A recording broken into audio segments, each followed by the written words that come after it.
Welcome back. There's something Rob Lowe and Queen Latifah have in common, and we're not talking about them being actors. It's caregiving.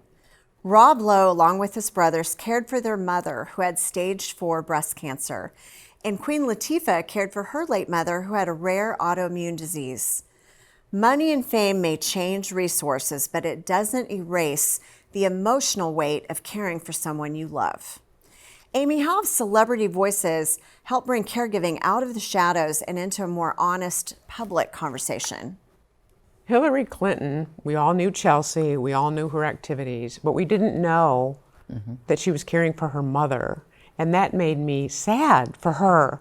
Yeah. And then I think about Rosalind Carter, who started the Institute for Caregiving, and it's still an active, vital, vibrant place that people can turn to for caregiver support. Yeah. So I'm really hopeful with all these different celebrities that are openly talking about it, because the conversation needs to be lifted way high, because it's the great leveler. It affects every single person on this earth. Right.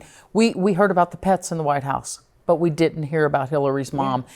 And I think now we've kind of changed that, because you have so many. Seth Rogen, he talks about it. He started Hilarity for Charity.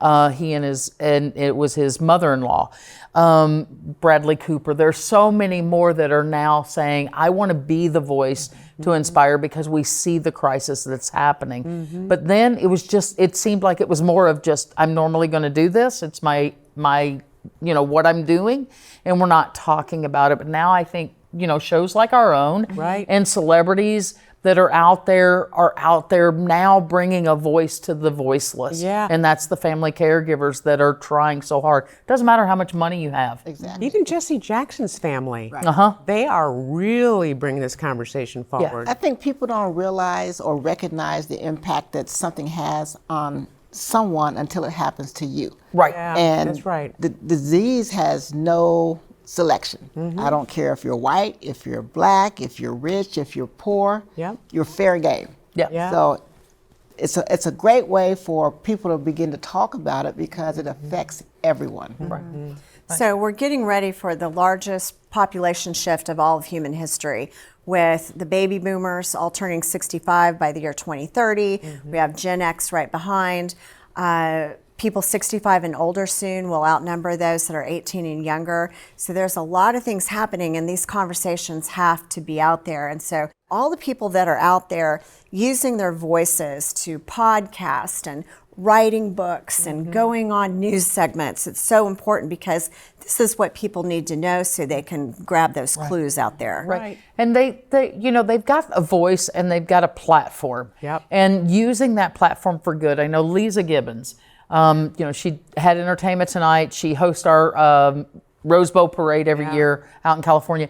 She started the Lisa's Care Connection, which helps train and support caregivers and family caregivers. So there are a lot of people that are using their platform for the good, and we have to appreciate that. I also think about, why wouldn't they? And I think there's some valid reasons that they would have to sort through, like the parent's privacy, their privacy, maybe access to their parent, or some fear around exposing. Sure. Now, some of it could be public image management, but I think the others are more vulnerable, that they really have to think about how they want to communicate that to the public. Life happens to us all.